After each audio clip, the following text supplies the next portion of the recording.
नमस्कार साथियों, मैं मनोज स्वराजी स्वागत करता हूं आपका 2 बजे की लाइव में।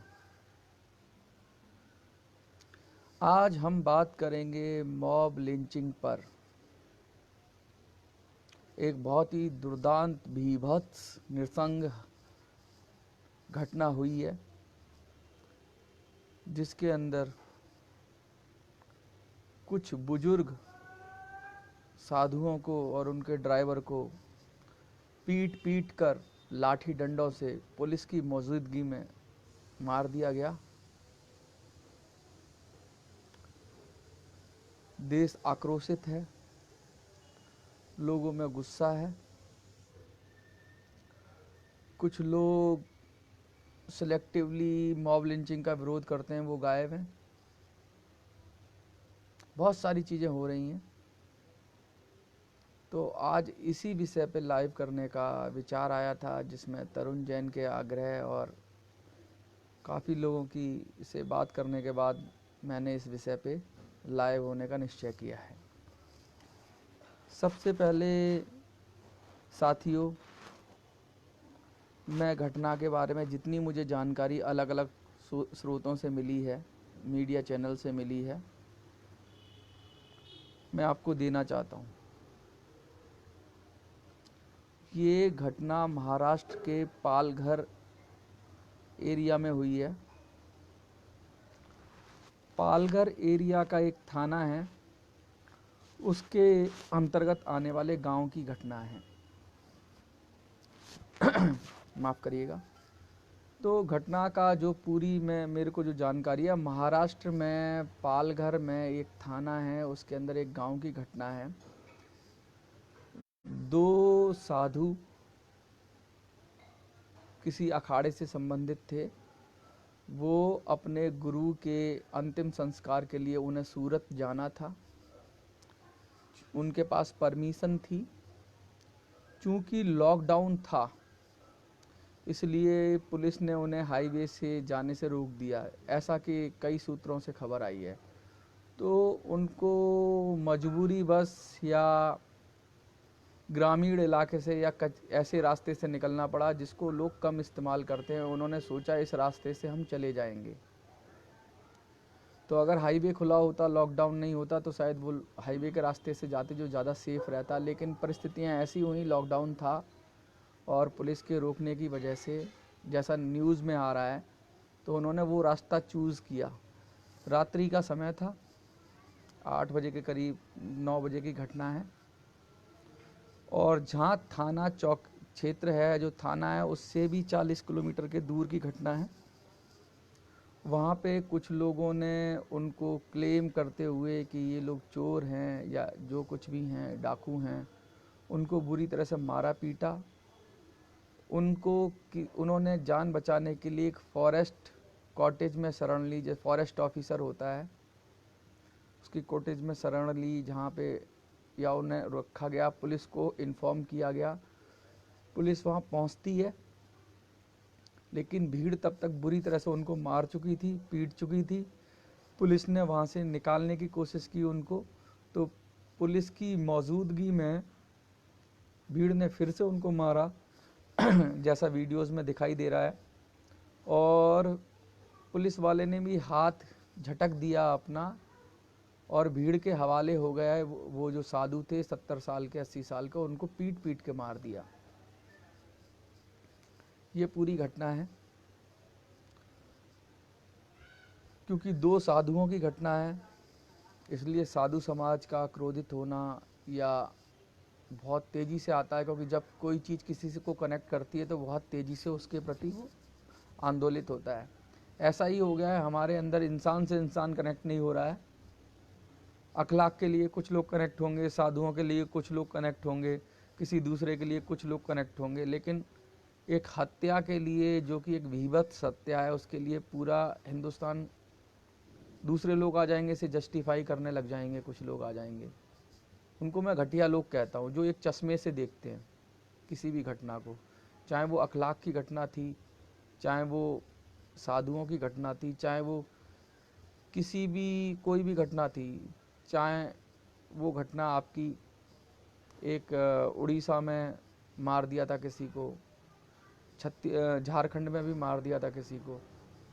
लोग खींच के मार दे रहे हैं, क्यों मार दे रहे हैं? कैसी सोसाइटी हो गई है? इसकी तह में जाना पड़ेगा हमको। इसकी तह में जाने से पहले एक बात मैं और कहना चाहूँगा आपसे। हम सब लोग हैं ना, हम लोगों को एनिमी अपने अपने परसेप्शन के अनुसार चाहिए। सबसे पहले कुछ लोगों ने ये तलाशने की कोशिश करी कि मुसलमानों साधु हैं, क्या पता मुसलमानों ने मारा हो, तो वो एंगल थोड़ा कम मिला इसमें।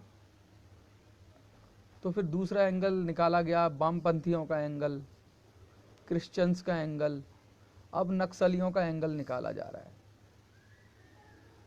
मतलब लोगों को क्या घटना घटी है, कैसे घटना हुई है, क्यों घटना हुई है, उसमें जाने की ज़रूरत नहीं है। जो उनको एनिमी सूट करता है उसमें वो खांचे में फिट करना चाहते हैं, और उससे भी काम ना चले तो लोग बीजेपी शिवसेना वाले खांचे में फिट करना चाहते हैं कि शिवसेना की वजह से हो गया ये।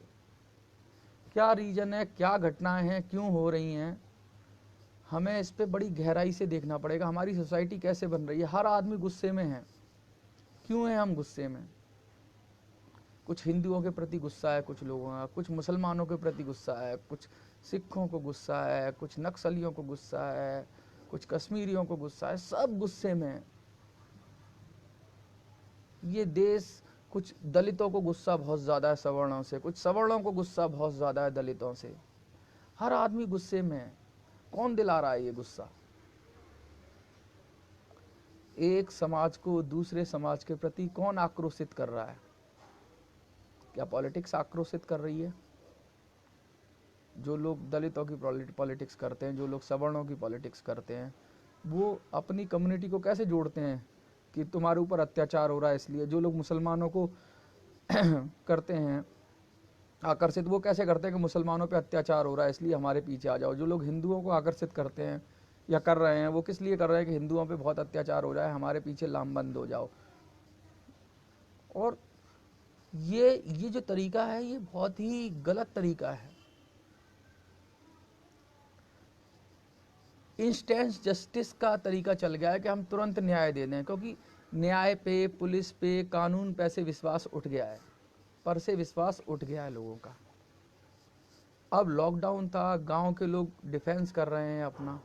अब मैं ये नहीं कह रहा ऐसा ही होगा वहाँ पे, सरकार ऐसा कह रही है कि वहाँ पे चोरी हो रही थी और वहाँ पे कुछ लोगों का नुकसान हुआ है, तो लोग आक्रोशित हैं, उनका पुलिस से विश्वास उठ गया है, तभी तो वो मार रहे हैं लोगों को। किसी को भी मार के अपनी खुन्नस निकाल लेना चाहते हैं, क्योंकि उनको पता है उनकी चोरियां नहीं रुकेंगी, उनके डाके नहीं रुकेंगे, वो बड़ी मेहनत से कमाते हैं, कोई आता है और उनको छीन के ले जाता है, चुरा के ले जाता है। तो लोग, गांव के लोग इतने आक्रोशित हैं कि वो तुरंत जस्टिस कर लेना चाहते हैं, तुरंत न्याय कर लेना चाहते हैं, क्योंकि उनको पता है कि पुलिस कुछ नहीं करेगी, उनको पता है कि न्यायालय कुछ नहीं करेगा, उनको पता है ये सारे सिस्टम फेल्ड हैं। इसलिए इंस्टेंट जस्टिस आ गया, भीड़ तुरंत न्याय चाहती है। उसे लगता है हमने फैसला कर लिया, ये सामने वाला हमने पकड़ लिया, ये चोर है, अब इसे मार दो। और हर आदमी उसमें अपना शेयर करना चाहता है, कोई एक थप्पड़ मार रहा है, कोई एक लात मार रहा है, लेकिन कलेक्टिवली इतना हो जाता है कि वो आदमी, निर्दोष आदमी मर जाता है उसमें। कोई भी कहीं भी फंस सकता है, कोई भी सेफ नहीं है।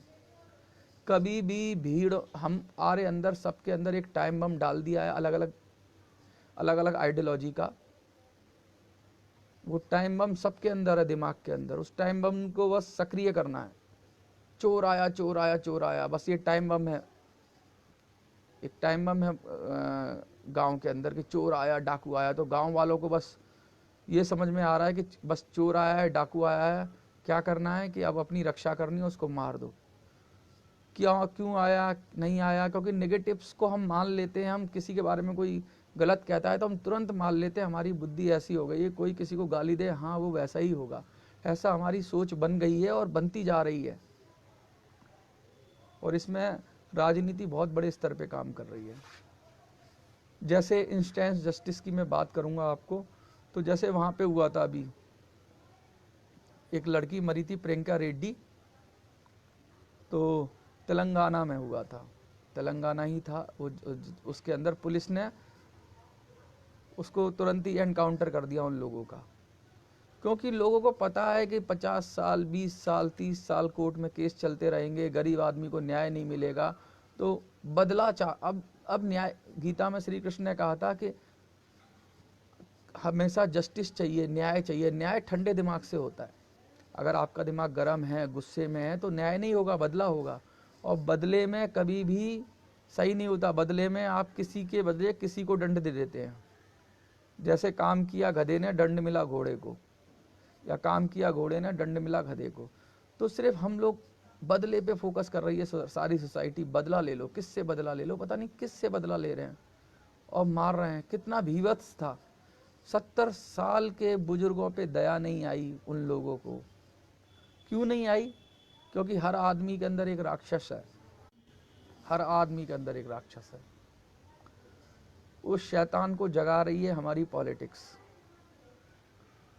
अब जो ये पॉलिटिक्स हो रही है, ये किसी खांचे में, सबसे पहले हिंदू मुस्लिम वाले खांचे में सेट करने वाली बात हुई थी, अब वामपंथी वाले खांचे में सेट करने वाली बात हुई थी।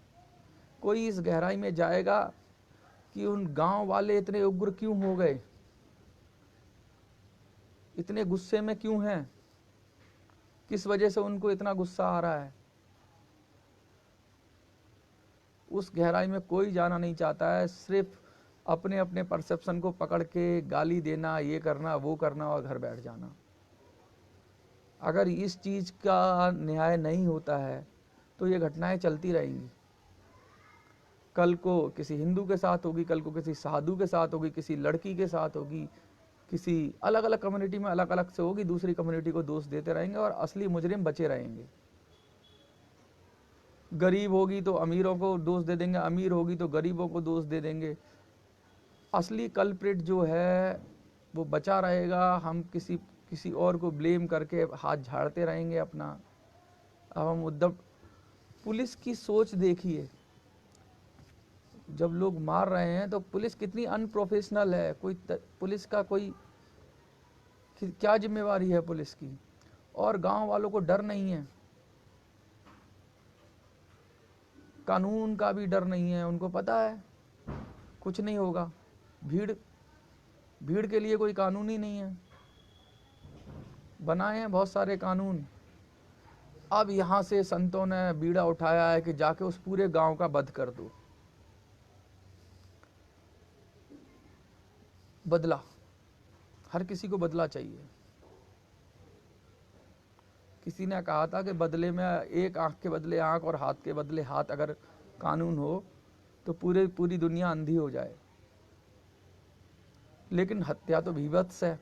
जो लोग, वो सभी लोग सहभागी हैं जो वहां खड़े होकर देख रहे हैं। कुछ ही लोग मारते हैं, ज्यादा लोग नहीं मारते। 8 10 15 20 लोग ही मारते हैं, बाकी लोग तमाशा देखते हैं। हम तमाशे वाली जनता हो गई है हमारे यहाँ। उन लोगों को रोक सकते थे, उनके साथी जो खड़े हुए थे, जो तमाशा देख रहे थे, उनको रोक सकते थे। कोई भी आगे बढ़कर उसको इतनी दया नहीं आई कि इतने बुजुर्ग पुलिस के हवाले करो, इनको रोको। इंसानियत मर गई है उनकी। या फिर वो लोग बहुत ही सड़े हुए लोग हैं, उनका पूरा विश्वास उठ गया है, तो उनको कोई भी रात के समय में वहाँ से निकल रहा है जहाँ से कोई नॉर्मली निकलता नहीं है उस रास्ते से, तो उनको बस शक के आधार पे उठाया, किसी को मार दो।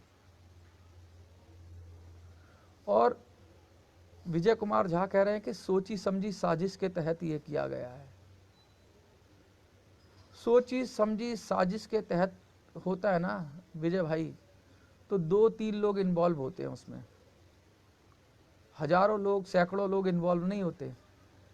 ये तो सोचा समझा जहर भरा हुआ है। उन्होंने 3-4 दिन पहले भी किसी डॉक्टर को पीटा है वहाँ के लोगों ने, और पुलिस वालों को पीटा है। तो वो घटनाएं नहीं बताई जा रही मीडिया पे कि क्यों पीट रहे हैं वो लोग, वहाँ क्या घटना घटी है, क्यों इतने गुस्से में है वो लोग। तो पुलिस और सरकारें कुछ अलग तरीके से दिखाती हैं चीज़ों को। हमें भी वही सोर्स से पता लगती है खबर। अभी बड़ी कोशिश कर रहे हैं ये लोग, बड़े बड़े चैनल वाले, किसी किसी खांचे में उसे फिट कर दें। मुसलमान के खांचे में तो होगा नहीं, कैसे वामपंथी के कर दें, नक्सली के कर दें, या फिर, लेकिन असली खबर पे जाके कोई रिसर्च करके निकाल के लाए कि गांव के अंदर क्या हो रहा था इतने दिनों से, जो लोग इतने पागलपन पे उतर आए। उनको लूटना तो था नहीं, उस आदमी को मारना था उनको, बस उनको लूटने की भी सोच नहीं थी कि इसको लूट लें या गाड़ी लूट लें, तभी भी तो ठीक है, वो तो जान से मारने को तैयार हैं। कुछ ना कुछ तो हुआ होगा वहां पे, कोई ऐसे ही किसी की जान लेने के लिए तैयार नहीं हो जाता, ऐसे ही सैकड़ों लोग नहीं हो जाते। कुछ घटनाएं घट रही होंगी वहां पे जिसपे पुलिस खामोश होगी। उसका आउट बस था कि ये घटना हो गई, और कितनी दुखद घटना है। इसकी जितनी भी निंदा की जाए कम है, लेकिन कुछ लोग तो सिलेक्टिवली करते हैं, वो तो इस पे क्रिटिसाइज करेंगे या कुछ करेंगे। इसकी गहन जांच होनी चाहिए। मीडिया ट्रायल बड़ा मुश्किल हो गया है, मीडिया ट्रायल शुरू हो जाता है और मीडिया के ऊपर कोई केस भी नहीं हो सकता। आज कुछ बोलेगी, कल कुछ बोलेगी। मीडिया की क्या है, मीडिया की ऑथेंटिसिटी, पहले बहुत हम मीडिया की खबरों पे विश्वास करते थे, लेकिन मीडिया की हम किस खबर पे विश्वास करें? स्पेकुलेशन पे। डोनाल्ड ट्रंप ने यूएसए के अंदर अभी एक नया कानून लाए हैं, या उन्होंने मीडिया को आदेश दिया है कि जब तक कोरोना है आप कोई भी खबर इस तरीके से नहीं चला सकते कि सूत्रों के जरिए, उसका सोर्स बताना पड़ेगा। खबर किस सोर्स से आई है वो सोर्स बताना पड़ेगा। मीडिया चला देती है सूत्रों से खबर है, ये खबर है, वो खबर है। तो ये जो मीडिया चलाती है ना, ये प्रोपेगेंडा चलाती है, इसकी रोक होनी चाहिए, इसके लिए कानून बनना चाहिए। मीडिया को खबर कहाँ से मिलती है उसका स्रोत बताना पड़ेगा, उसका सोर्स बताना चाहिए, ना कि मीडिया कुछ भी खबर चलाएगी सूत्रों के अनुसार, और मीडिया पल्ला झाड़ के निकल जाती है और देश के अंदर गर्मी का माहौल कर देती है।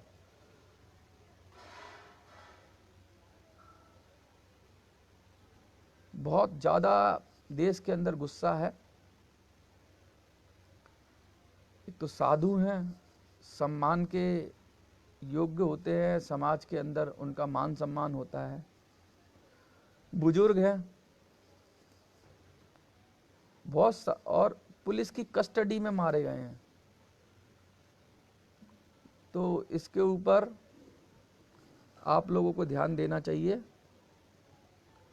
और आप लोग इसकी गहनता से जानकारी निकालें, और अच्छी लगे वीडियो तो शेयर करें। मन बहुत दुखी है, मैं उन लोगों को संतावना देता हूँ, ईश्वर से कामना करता हूँ कि लोगों में शांति रहे, धीरज रहे, सरकारें अपना अच्छी तरीके से काम करें, और इस पे राजनीति ना हो। ये ऐसे सब्जेक्ट हैं, इस पे राजनीति ना हो, और अपने अपने चश्मे में ना लगाया जाए। कम से कम वो लोग लाशों पे राजनीति ना करें।